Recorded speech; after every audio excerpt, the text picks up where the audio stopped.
Hello, everyone. Welcome to Fearfully and Wonderfully Me. Today's podcast episode is on the second element of personal growth and transformation.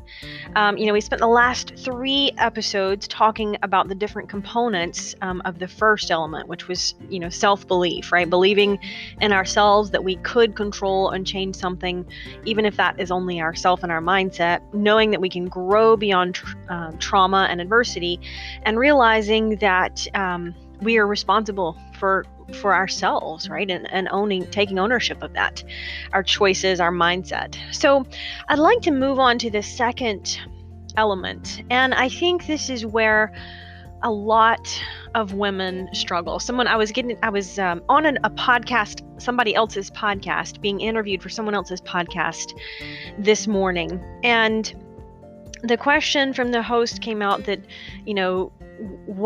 what drove my passion for specifically helping women. And, I really come back to maybe women and men both equally experience this, but just from my experience in the thousands of women that I've talked to and that I've reached all over the world, that I've heard from, that I've spoken to, that I've gotten emails and messages from, after they read a book of mine or watch my TEDx talk, is predominantly seems to be, and just in my experience, that women struggle with this issue. And I know that I did. And what I'm talking about here is the concept of self-worth, right? And I'm going to break that down into 3 parts, just like we did the last element. But, and I don't know, I think, or what I believe is that it's like Carol Dweck talks about in her book Mindset. And if you haven't read that, that's a great book.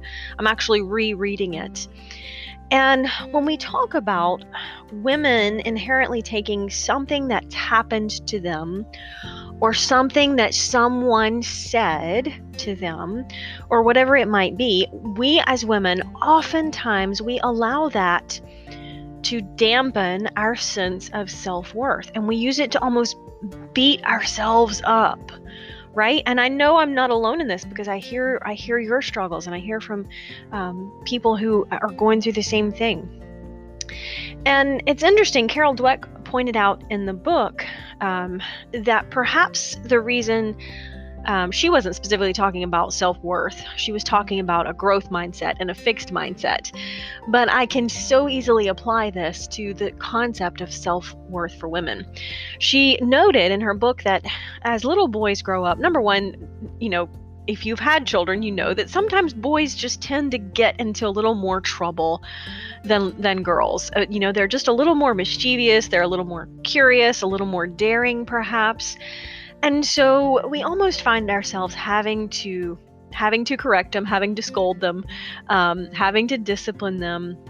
And there's, that's nothing wrong with that. And certainly not all kids are bad. Not all boys are bad. I don't mean that at all. But by nature, boys tend to be just a little more, maybe aggressive or assertive is even the right way to say it, right? They're just a little more by nature willing to push the boundaries and see what they can get away with. And so what a lot of times happens is that parents, teachers, coaches, a lot of times they're having to just discipline them or correct them or speak to them in a way that corrects them. And so what happens, Carol Dweck points out, is that boys kind of grow up brushing off criticism. Right? It's just they get so much of it as they grow up that a lot of times they learn that as they mature into adulthood, that criticism is just something they're used to, and they don't adopt it as a mindset or as a sense of I am something wrong because I did something wrong. Right? They're used to getting constructive feedback or critical feedback, and so they tend to just, again, by nature, just say, oh, well, that's someone else's opinion, or, they tend to just grow into that sense of self-confidence by realizing that, hey, sometimes people say things or do things I don't like. I can brush it off or not. Whereas little girls are typically praised a little bit more as they grow up in our culture and our society. And there again, she was simply pointing out that a lot of times that as those little girls grow up, they're not used to getting as much criticism or just negative feedback or correction. And so as they get into teenagers and young women, when they do receive it, they take it so much more to heart because they haven't received as much of it, right? And so they've grown up in a mindset of, wow, people are always praising me or rewarding me or telling me that I'm a pretty little girl, or whatever. And so when someone does say something negative, well-meaning or well-intentioned or not, little girls tend to adopt that as, well, what's wrong with me if someone's giving me feedback about performance or behavior or something like that. And it was an interesting concept because I see that so many women struggle with this sense of self-worth. I know I did, right? And, the first component of self-worth that I want to talk about is I am a miracle. And I know I didn't believe for a long time that I'm a miracle. Marianne Williamson said, the perfect you isn't something that you need to create because God already created it. But I can tell you, I didn't believe that. Like in my deep down heart, where those places that we don't like to talk about a lot of times, I didn't believe that I was a miracle. I believed, past tense, that there was something wrong with me or bad about me, right? And it wasn't even something I could have spoken to or told you or shared with you. I just had this sense of shame that there was something wrong with me, because what kind of daughter isn't cared for by her mother that she'll stand up for her, right? And that was me. Growing up in an abusive situation, my father used me and abused me for his sexual gratification, and my mother blamed me for it when she found out about it. And I kind of based my sense of self-worth on the fact that my parents didn't really love me, because if they did, they would have done things different, right? And that's a belief that gets into your head. And I know I'm not alone in that, but maybe it wasn't your parents, but we as women tend to listen so much more or take so much more to heart things that happen or people's words. And, again, whether they're well-meaning or not. And it's almost like, can we imagine what it's like to be judged by your inner critic for something that isn't your fault or that you didn't get to control, right? And so if we're not secure in our sense of self-worth, we don't have an appropriate, I'm going to call it a frame, right? Our perspective of the world, or our paradigm, I know that's a big word, but paradigm means our perspective of the world, our view of the world. It's kind of like our personal map of what the world looks like and how the world works. And our map is heavily, heavily, heavily influenced by things that happen to us as we grow up and as we go through life. And if we don't have a very good map or an accurate map, it's really hard to navigate the challenges of life. And so I'll give you an example of this. Just because of what happened to me and growing up in an abusive situation, it took me a long time to realize I actually like people. And I wasn't an introvert. I just really did not know how to connect with people, how to talk to people. I'd grown up very isolated. We were homeschooled. We didn't go to church. And living in the middle of nowhere with not a lot of social contact. And so I just didn't develop really strong social skills in early life.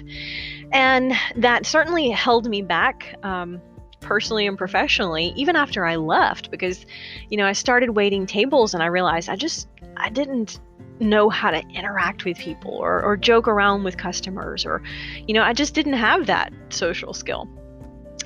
And I've improved and I've come a long way, and certainly now I talk to people for a living, but it took me a while to figure out that I wasn't introverted or I didn't dislike people. I just didn't know how to connect to them. Now, later on, in my career, as I progressed through my career and started going to school and then graduating from school, and I started teaching group fitness in 2008. And because I didn't have like a strong sense of self-worth, I didn't have the frame of how the world works that was based on accurate perception of my social ability, I tended to almost, even as a group fitness instructor, I would walk into the gym and I almost would just put off this vibe of just don't come talk to me. And I didn't intend for it to come across that way, but it's almost that sense of lacking of confidence in my social skills. And so if someone came up to talk to me, I always had this anxiety that maybe I wouldn't know how to respond, or I wouldn't say the right thing, or I wouldn't get the joke they were sharing, or whatever. And so I just kind of adopted that mindset of, if I don't engage with people and talk to people and I don't initiate that contact, I can minimize those interactions where I might make a mistake, right? I might make a social mistake. And so it wasn't that I, didn't like these interactions. I just didn't have a lot of confidence in my ability to navigate them successfully. And so my perspective, or my frame of myself and relative to how the world works, was I was very much at risk for making a mistake when I interacted with people. And because that was my frame and my mindset, I behaved that way, right? I just adopted that mindset. And so my actions with that mindset reflected it, right? I think it's Mac who says, provided the evidence to support the belief. I believed that about myself, and so I provided the evidence to support it. And, there's nothing wrong with that. We all are influenced, and our paradigm is influenced by who we are. Someone, and I can't remember who says it, but someone says, we see the world as we are, not as it is. Because I can guarantee you now, years and years later, I've learned much better how to interact with people, just to have those social connections and how to have those conversations. And I see now that my frame of myself and how the world works has changed. My map has gotten better, right? Maybe it's in high definition now compared to what it was. And there's nothing wrong with that. I'm not beating myself up about it. But when I realized that, it was incredible how that changed my behavior as a group fitness instructor. Now I was going up to the new person who would come into the gym and introducing myself and doing what I could to make them feel more comfortable, helping them set up, just asking them some questions about themselves. So as I changed my frame, it made a huge difference on my behavior. And see, when we lack that inherent sense of self-worth, we have the frame or the perception that somewhere down deep, we're the ones that are a mistake, right? That's what shame is feeling like I'm a mistake. There's something wrong with me. But I'm here to tell you, you are perfectly created. You are uniquely gifted. You are a miracle. I love to use the analogy of, when babies are born, we don't have any problem believing that they're a miracle, right? I mean, it truly is a miraculous thing. This little human being is born, and we know they're a miracle. We talk about it, being a miracle. And this little creature, in just a few months starts interacting with the world. They start pulling up, they start walking, they start trying to mimic other people around them. They start talking, they start running, and then they grow into, of course it takes a few years, but that's a miracle in and of itself, right?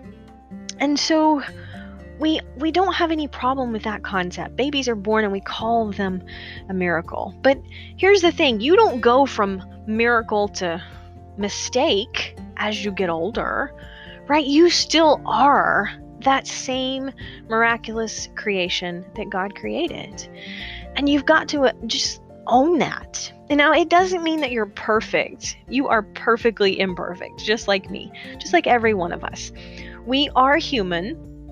We are going to make mistakes. It's just reality of being human, right? We're not perfect, but we are still miraculous and created in the image of God. And when you have that frame, you start to change what I would call the stewardship of yourself, right? Because, for example, I'm firmly committed to taking care of my health, I'm not perfect at it. There was a bowl of vanilla ice cream last Sunday after my run. And it was, boy, let me tell you, it was a good bowl of ice cream too. It had chocolate syrup on it. And that's okay.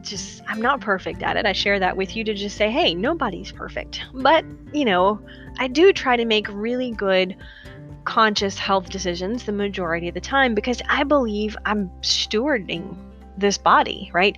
I only have one of them, and God gave me this one. So when I have the frame that I'm a miracle and God created me and he put me in this body at this time to do whatever it is that he's got me on a mission to do, so I better take care of my health, because my health is critical in enabling me to continue to do what I do, and for years and years I want to be able to do that. I've got to make good health choices and exercise so I have the energy to go speak and travel and write books and things like that. And so just an example of how when we have the mindset that we are a miraculous being, we start to make a little more mindful choices around our stewardship of our health, stewardship of our time, stewardship of our finances and resources, right? Stewardship of our gifts and our talents and abilities. Because when we have that sense of self-worth, then we start to set appropriate boundaries. And we'll talk about that a little bit more in some of the later elements. But your self-worth should be based on the recognition you have inherent value as a human being created purposefully by God. Now you're gonna make mistakes, but be willing to extend yourself some grace when you mess up, and don't let those mistakes interfere with your mindset, right? Don't adopt any mistakes and say, I am the mistake. No, the difference is I make a mistake, but I'm not the mistake in itself. So I wanted to ask you, doing something just a little different in this episode, I wanted to wrap up this episode with just a couple of the self-reflection questions. And these come directly from the Fearfully and Wonderfully Me workbook that I wrote. It's kind of the companion guide. The book in and of itself stands alone, and there are some worksheets in it, but I know that there are some of you who want a deeper dive or want to go a little faster on personal growth and transformation journey. So the workbook just complements the book and has, just like it sounds, it has some worksheets in it and some self-reflection journaling questions. You also could use these questions in a group discussion. That would work too. So I wanted to just share some of these with you, especially with this chapter, because I think it's powerful to reflect on these questions as we grow and develop ourselves. A lot of that growth comes from intentional reflection.